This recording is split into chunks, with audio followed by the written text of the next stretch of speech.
আসসালামু আলাইকুম, সবাইকে জুম্মা মুবারক। আজকে শুক্রবার, সপ্তাহে কিন্তু শুক্রবারে কিন্তু বিরিয়ানি পাকাই বা কাচ্চি রান্না করি।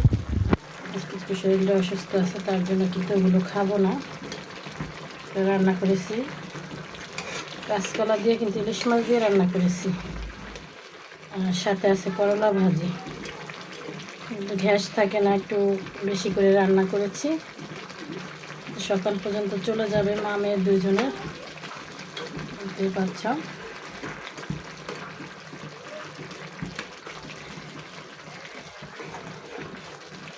আমাদের কার কার রান্না হয়ে গেছে কমেন্টে জানাবা। শুক্রবার সবাই কিন্তু একটু লেট করে উঠে ঘুমায়, বাচ্চাদের স্কুল থাকে। আমার বাচ্চা কিন্তু এখন উঠে নেই, ঘুমাইতেছে।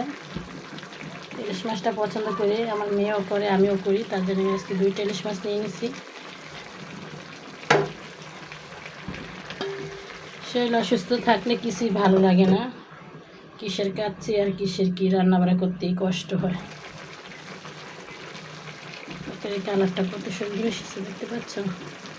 আর কাঁচকলা খেলে কিন্তু শরীরের জন্য খুবই উপকারী একটা তরকারি, না অনেকটাই ভালো হয়। সবাই ভালো থাকবা, সুস্থ থাকবা। আল্লাহ হাফিজ।